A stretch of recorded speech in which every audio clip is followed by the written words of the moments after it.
ಫೀಲ್ಡಿಗೆ ಬಂದರೆ 20-25 ವರ್ಷ ಆಯಿತು. ನಾನೀಗ ನಂದು ಇದು 45ನೇ ಸಿನಿಮಾ. ಇದು ಪುಟಾಣಿ ಫೋರ್ಸ್ ಅಂತ ಫಸ್ಟು 2006 ಫಸ್ಟ್ ಫಿಲ್ಮ್ ನಂದು. 2006 ಪುಟಾಣಿ ಫೋರ್ಸ್ A to Z ಅಂತ. ಅದು ಇವತ್ತಿನವರೆಗೂ ಟ್ರೋಲ್ ಆಗ್ತಾಯಿದೆ. ಸುವರ್ಣದಲ್ಲಿ ಕೊಂಡ್ಕೊಂಡ್ರು ಒಂದು 150 ಸಲ ಅವ್ರು ಹಾಕಿದ್ರು ಅದನ್ನು. ಫಸ್ಟ್ ಫಿಲ್ಮು ಅದು 16mm ಮಾಡಿದ್ದು. ಸುಮಾರು ಅದರ ಲೋಪದೋಷಗಳಿರ್ತವೆ ಅದರಲ್ಲಿ. ಅದನ್ನ ಇವತ್ತಿನವರೆಗೂ ಯಾರೋ ಒಬ್ಬ ಟ್ರೋಲರ್ ಇದ್ದಾನೆ, ಟ್ರೋಲ್ ಮಾಡ್ತಾನೆ ಇದ್ದಾರೆ. 18 ವರ್ಷ ಆಫ್ಟರ್ 18 ವರ್ಷ ಆದರೂ ಟ್ರೋಲ್ ಮಾಡ್ತಾಯಿದ್ದಾರೆ. ಅಂದರೆ ಆ ಸಿನಿಮಾ ಇನ್ನೂ ಜನರಿಗೆ ಇದಾಗಿದೆ ಅಂತ. ಅದಾದಮೇಲೆ ನಾನು ಸುಮಾರು ಫಿಲ್ಮ್ ಮಾಡಿದೆ. ಕನಸಂದು ಶುರು ಆಯಿತು. ಅದು ಒಂದು ಟ್ರಯಾಂಗಲ್ ಲವ್ ಸ್ಟೋರಿ. ಅದು ಸುವರ್ಣ ಚಾನಲಲ್ಲಿ ಅವಾಗೆಲ್ಲ ಸುವರ್ಣ ಅವರು ಕೊಂಡ್ಕೊಳ್ತಾಯಿದ್ರು. ಅದೊಂದು ಸುಮಾರು 100 ಸಲ ಹಾಕಿದರು. ಅದು ಮೊನ್ನೆವರೆಗೂ ಅಂದರೆ ಅದು 2012 ಮಾಡಿದ್ದು. 2022ವರೆಗೂ ಅದು ಟಿ ವಿಲಿ ಬರ್ತಾಯಿತ್ತು. ಪುಷ್ಪಕವಿಮಾನ ಅಂತ ಒಂದು ಮೂಕಿ ಫಿಲ್ಮ್ ಮಾಡಿದೆ. ಅವಳು ನನ್ನ ಮುತ್ತ ಕನ್ನಡಿ ಅಂತ 1 ಮೆನ್ ಫಿಲ್ಮ್. ಅದು ಫಸ್ಟ್ ಕೊಡಲೇ ಇಲ್ಲ, ಆಮೇಲೆ ನಾಗಾಭರಣ ಅವರೆಲ್ಲ ಸೆಕೆಂಡ್ ಇನ್ನೊಂದು ಕಮಿಟಿ ಮಾಡಿಬಿಟ್ಟು ಅದನ್ನು ಫೀಚರ್ ಫಿಲ್ಮ್ ಅಂತ ಕೊಟ್ಬಿಟ್ಟು ಇದು ಮಾಡಿದ್ರು. 2 hours ಫಿಲ್ಮಲ್ಲಿ ಒಬ್ಬನೇ ಮಾಡಿರೋದು. ಆ ಥರ ಪ್ರಾಯೋಗಿಕ ಚಿತ್ರಗಳನ್ನ ಕೆಲವು ಮಾಡಿದೆ.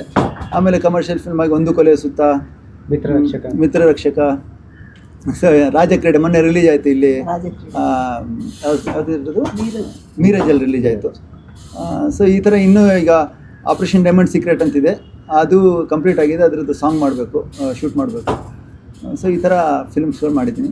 ಇದರಲ್ಲಿ ಡುವಲ್ ರೋಲ್ ಶೂಟ್ ಮಾಡಿದ್ರಲ್ಲ? ಹಾಂ, ಇಲ್ಲ ಶೂಟ್ ಮಾಡಿಲ್ಲ. ಇದನ್ನು ಶೂಟಿಂಗ್ ಕಮೆನ್ಸ್ ಆಗಬೇಕು. ನಾನು ಡುವೆಲ್ ರೋಲ್ ಮುಂಚೆ ಒಂದು ಫಿಲ್ಮಲ್ಲಿ ಮಾಡಿದ್ದೀನಿ, ನಾಯಕ್ ಅಂತ. ನಮ್ಮದೊಂದು ಲಂಬಾಣಿ ಸಿನಿಮಾ ಮಾಡಿದ್ದೀನಿ. ಅದ್ರಲ್ಲಿ ಅಣ್ಣ ಮತ್ತು ತಮ್ಮ ಡುವೆಲ್ ರೋಲ್ ಶೂಟ್ ಮಾಡಿದ್ವಿ. ಅದು ರಿಲೀಸ್ ಮೊದಲು ಡುವಲ್ ರೋಲ್ ಮಾಡಬೇಕು ಅನ್ಕೊಂಡಿದ್ದೀನಿ. ಯಾವುದ್ರಲ್ಲಿ? ಇದ್ರಲ್ಲಿ ಮಾಡ್ಬೇಕು ಅನ್ಕೊಂಡು. ಹೌದು. ಅದೇ ಡುವಲ್ ರೋಲ್ನ ಬೇರೆ ಯಾರಿಗಾದ್ರೂ ಕೊಡ್ಬೋದಿತ್ತಲ್ಲ ಆ ಥರ? ಇಲ್ಲ ನಾನು ಬೇರೆಯವರು ಕೊಟ್ಟು ಬೇರೆಯವ್ರು ಮಾಡೇ ಮಾಡ್ತಾರೆ. ಆದರೆ ನಾನು ಆ ಡ್ಯುಯಲ್ ರೋಲ್ ನಾನು ಹೆಂಗೆ ನಿಭಾಯಿಸ್ತೀನಿ ಅನ್ನೋದು, ಅಂದರೆ ಒಂದು ಆ 2 ರೋಲ್ಗೆ ಡಿಫ್ರೆನ್ಸ್ ಇರಬೇಕು. ಅಂದರೆ ಈ ಒಂದು ರೋಲ್ ಈಗ ಮುಂಚೆ ಎಲ್ಲ ಮಾಡ್ತಾಯಿದ್ರು, ಕಮಲ್ ಹಾಸನ್ ಆಗಲಿ ಇವರಾಗಲಿ, ಎಷ್ಟೋ ಜನ ಡ್ಯುಯಲ್ ರೋಲ್. ಆದರೆ ಈ ನೋಡಿ ಡ್ಯುಯಲ್ ರೋಲ್ ಬಂದು ನಿಂತ್ಕೊಬಿಟ್ಟಿದೆ. ಆಮೇಲೆ ದೊಡ್ಡ ಈ ಕಾನ್ಸೆಪ್ಟೇ ಬೇರೆ ಆಗಿದೆ ಬಿಡಿ. ಆದರೆ ನಾನು ಹೇಳ್ತೀನಿ, ಹಳೆ ಕಾನ್ಸೆಪ್ಟಲ್ಲೇ ನಾನು ಹೋಗ್ತೀನಿ. ಅಂದರೆ ಆ ಡ್ಯುಯಲ್ ರೋಲಲ್ಲಿ ನಾನು ಎಂಟರ್ಲಿ ಈ ಮೈಕಲ್ ಬಂದನ್ ಕಾಮರಾಜನ್ ಅಂತ ಬಂತು, ಯಾರ್ದು ಇವ್ರು ಅಪ್ಪು ರಾಜ ಬಂತು ಕಮಲ್ ಹಾಸನ್ದು. ಅಂದರೆ ಎಂಟರ್ಲಿ ಒಂದು ಕ್ಯಾರೆಕ್ಟ್ರು ಇನ್ನೊಂದು ಕ್ಯಾರೆಕ್ಟ್ರು ಅವ್ರು ಅಲ್ವೇ ಅಲ್ಲ ಅನ್ನೋ ಥರ ಅವರು ಇದು ಮಾಡ್ತಾಯಿದ್ರು. ಆ ಒಂದು ಪ್ರಯೋಗ, ಆ ಒಂದು ಪರ್ಫಾರ್ಮೆನ್ಸ್ ನಾವು ಕೊಡೋಕ್ಕಾಗುತ್ತಾ ಅನ್ನೋದು ಒಂದು ಇದು ಮಾಡ್ತಾರೆ. ಸರ್, ಈಗ ಕೌಟುಂಬಿಕ ನಮಸ್ಕಾರ. ಒಂದು ನಮ್ಮ ಮಗ ಏನು ಸಿನಿಮಾ ಮಾಡ್ತಾನೆ, ಇನ್ನೊಬ್ಬ ನಾಟಕ ದೊಡ್ಡವರು. ಅವನು ಮೈಸೂರಿನಲ್ಲಿ ಅರಳಿ ಇದರಲ್ಲಿ ಬರ್ತಾಯಿದ್ದೆ. ಹೀಗೆ ನನಗೇನು ಖುಷಿ ಅಂದರೆ, ಈ ಮಕ್ಕಳು ಒಂದು ಯಾವುದೋ ಒಂದು ತಪ್ಪು ದಾರಿ ಹಿಡಿಯೋ ಬದಲು ಒಂದು ಕಲಾತ್ಮಕವಾದಂಥ ಈ ಕಲೆಯ ಹಾದಿ ಹಿಡಿದೇನು ಹೊರಟಿದ್ದಾರೆ. ಇದು ನನಗೆ ನಿಜವಾಗಿಯೂ ಸಂತೋಷ ಇದೆ. ಈ ಚಂದ್ರು ಅವ್ರು ಹೇಳಿದ್ರಲ್ಲ ಹಾಗೆ ಎಲೆಮರೆ ಕಾಯಿ ಹಾಗೆ ಅದನ್ನು ಮಾಡ್ತಿರ್ತಾರೆ. ಒಂದು ಚಿತ್ರ ಒಂದು ಸಂದೇಶವನ್ನು ಕೊಡಬೇಕಷ್ಟೇ. ಆ ಸಂದೇಶ ಸೌಕಲ್ ದಾರಿಲೇ ಹೋಗಬಾರ್ದು, ಮೂಢನಂಬಿಕೆಯನ್ನು ಬಿತ್ತಬಾರ್ದು. ಇದನ್ನು ಅವನು ಪಾಲಿಸ್ತಾನೆ. ಈಗ ಬಿಲ್ಗದ್ದೆಯಲ್ಲಿ ಇದೆಯಲ್ಲ, ಅದರಲ್ಲಿ ನಾನು ಮಾಡಿದ್ದೀನಿ, ಬಹಳಷ್ಟು ಮಾಡಿದ್ದೀನಿ ನಾನು. ಯಾಕೆ ಮಾಡಿದ್ದೇನೆಂದರೆ, ಇವು ಯಾರೂ ಸಿಕ್ಕಲಾರ್ದಾಗ ಅಮ್ಮ ವಯಸ್ಸಾದರೂ ಯಾರೂ ಸಿಕ್ಕಲ್ಲ ಬಾರಮ್ಮ ಏನೋ ಬೊಯ್ದು ಒಂದು ಮಾಡಿಸ್ತಾನೆ ಡೈಲಾಗ್. ಟ್ಯಾಲೆಂಟ್ ಇದೆ. ಹಾಗಾಗಿ ಚಿಕ್ಕ ಪುಟ್ಟದಕ್ಕೆ ಹೆಲ್ಪ್ ಮಾಡ್ತೀವಿ. ಹಣಕಾಸಿನ ಸಂದರ್ಭ ಬಂದಾಗ ನನಗೆಷ್ಟು ಸಾಧ್ಯನೋ ಅಷ್ಟು ಒಂದು ಸ್ವಲ್ಪ. ಆದರೆ ಅವನಿಗೆಲ್ಲ ನನಗೇನು ಸಂತೋಷ ಅಂದರೆ, ಒಬ್ಬ ಮನುಷ್ಯ ಆಲ್ರೌಂಡರ್ ಆಗಿ ಎಲ್ಲವನ್ನ ನಿರ್ಮಾಪಕನಿಂದ ಹಿಡಿದು ಜವಾನಿಂದ ದಿವಾನವರೆಗೂ ಅಂತಾರಲ್ಲ ಹಾಗೆ ಕೆಲಸಗಾರನೂ ಅವನೇ, ಮಾಲೀಕನೂ ಅವನೇ, ಕಲಾವಿದನೂ ಅವನೇ ಅನ್ನೋ ರೀತಿಯಲ್ಲಿ ಮಾಡುವಂಥದ್ದು ಇದೆಯಲ್ಲ, ಅದು ಸ್ವಲ್ಪ ಕಷ್ಟದ ಕೆಲಸ. ಎಷ್ಟು ಸಾಧ್ಯ ಅಷ್ಟು. ಒಬ್ಬ ಮನುಷ್ಯನಿಗೆ ಒಂದು ಶಕ್ತಿ ಇದೆ, ಅದು ಮೀರಿ ಮಾಡೋಕ್ಕಾಗ್ತಿರಲ್ಲ ಅವನು. ಆದ್ದರಿಂದ ಅಂಥ ಒಂದು ಸಾಮರ್ಥ್ಯ ಇರೋದರಿಂದ ಇಷ್ಟು ಸಿನಿಮಾಗಳು ಮಾಡ್ತಾರೆ. ಆದರೆ 10ಕ್ಕೆ ಮುತ್ತಿಡುವಂತಾರೆ. 10 ಎಂಥವೋ ಸಿನಿಮಾಗಳು ಮಾಡೋ ಬದಲು ಒಂದು ಮಾಡಿದರೂ ಕೂಡ ಅದು ಹೆಸರಾಗಬೇಕು. ಆ ರೀತಿಯಲ್ಲಿ ಪ್ರಯತ್ನ ಮಾಡಬೇಕಾಗುತ್ತೆ. ಪ್ರಜೆಗಳು, ಜನಗಳು ಅದನ್ನು ನೋಡಿ ಒಳ್ಳೆ ಸಂದೇಶ ಇದೆ ಅಂತ ಹೇಳಬೇಕು. ಆ ರೀತಿ ಇರಬೇಕು. ಮತ್ತು ನಾನು ಬಯಸೋದೇನೆಂದರೆ, ಈ ಲಾಂಗು ಮಚ್ಚು ತೋರಿಸ್ಬಾರ್ದು. ಈ ಅನೈತಿಕತೆಯಿಂದ ಎಂಥ ಮನೆಗಳು ಹಾಳಾಗ್ತವೆ, ಎಷ್ಟು ಸಂಸಾರಗಳು, ಕುಟುಂಬಗಳು ಹಾಳಾಗ್ತವೆ ಅನ್ನೋದಕ್ಕೆ ಈ ಸಿನಿಮಾ ಇದು. ಆಗಾಗ ನಾನು ನೋಡಿದೆ ಶೂಟಿಂಗ್, ಅದು ಇದು ನಿಜವಾಗಿಯೂ ಅಲ್ಲ. ನೀವು ನೋಡಿದ ಬೇರೆ ಸಿನಿಮಾ ಅದು ಬಣ್ಣದ ಕನಸುಗಳು ಅಲ್ಲ, ಇದು ಓದಿದ್ದೀನಿ, ಇದು ಬರೆದಿರೋದು. ಮತ್ತು ಇನ್ನೊಂದೇನೆಂದರೆ, ಅವನ ಕಾದಂಬರಿಯನ್ನೇ ಅವನು ಮಾಡಿರೋದು ಕೂಡ. ಪ್ರಕಾಶ್ ಈ ರಾಜಕ್ರೀಡೆ ಅನ್ನೋದು ಅವ್ರ ಕಾದಂಬರಿ. ಮತ್ತು ಅವಳು ನಾನು ಕನ್ನಡಿ ನನ್ನ ಇದು ಕತೆ ನಾನು ಬರೆದಿರೋದು.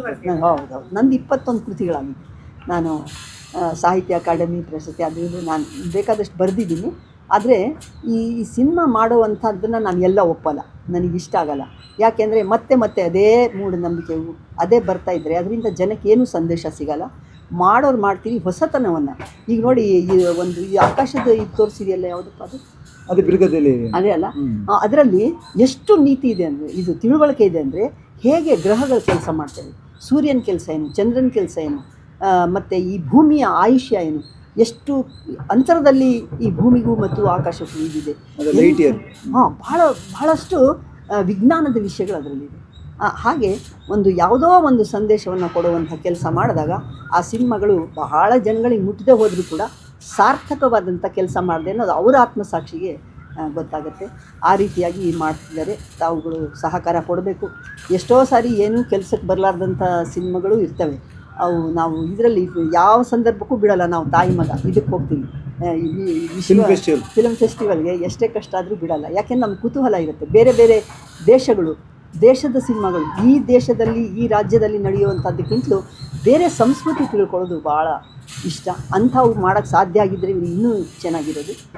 ಯಾಕೆಂದರೆ ಬೇರೆ ಸಂಸ್ಕೃತಿ ಏನಿದೆ, ನಮ್ಮ ಸಂಸ್ಕೃತಿ ಏನು, ಇದರಲ್ಲಿರುವಂಥ ಲೋಪದೋಷಗಳೇನು ಮತ್ತು ಬೇರೆದ್ರಲ್ಲಿರುವಂಥದ್ದೇನು, ಯಾವುದನ್ನು ನಾವು ಆಯ್ಕೆ ಮಾಡ್ಕೋಬೇಕು, ಅದನ್ನು ಮಾಡ್ಬೋದು. ಮುಂದೆ ನಾನು ಹೇಳಿದ್ದೀನಿ, ನಮ್ಮದು ಲಂಬಾಣಿ ಬಂಜಾರ ಸಮಾಜ.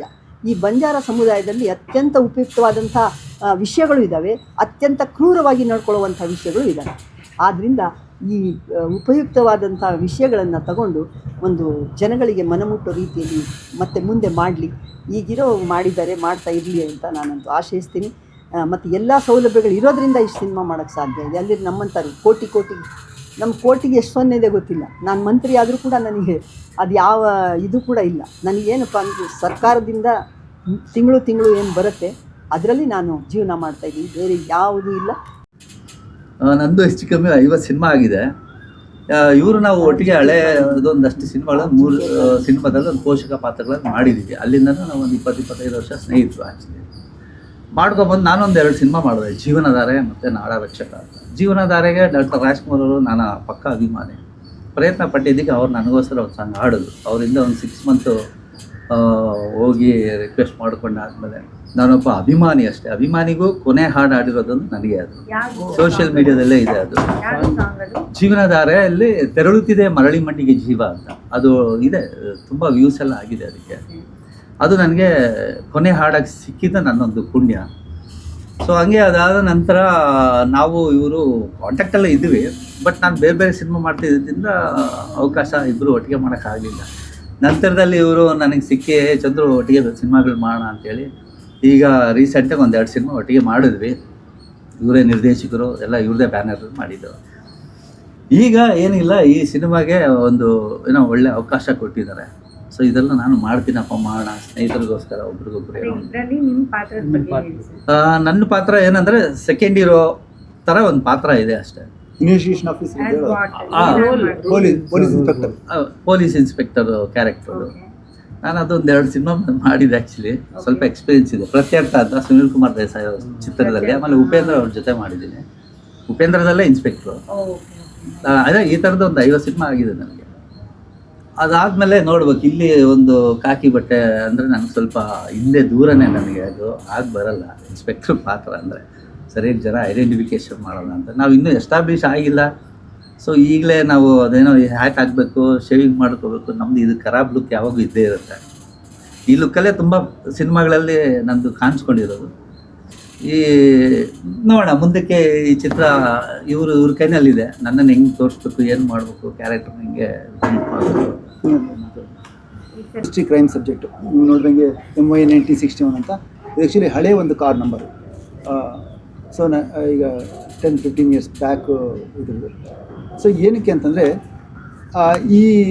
ಈ ಒಂದು ಸಬ್ಜೆಕ್ಟ್ ಬಂದ್ಬಿಟ್ಟು ಗಂಡ ಮತ್ತು ಹೆಂಡತಿ ಮತ್ತು ಹೆಂಡತಿ ತಂಗಿ ಈ ನಡುವೆ ನಮ್ಮ ಸಮಾಜದಲ್ಲಿ ಅನೈತಿಕ ಸಂಬಂಧ ಅನ್ನೋದು ಫುಲ್ಲು ಜಾಸ್ತಿನೇ ಆಗ್ಬಿಟ್ಟಿದೆ. ಮತ್ತು ದಿನಬಳಗಾದ್ರೆ ಕೊಲೆ ಆಗ್ತಾಯಿದೆ. ಅದಕ್ಕೆಲ್ಲ ಮೂಲ ಕಾರಣ ಅಂದರೆ ಎಕ್ಸ್ಟ್ರಾ ಮೆಟ್ರಿಯಲ್ ಇದು ಮ್ಯಾರಿಟಲ್ ಅಫೇರ್ಸು ಅದ್ರ ಬಗ್ಗೆ ತೊಗೊಂಡಿರೋದು.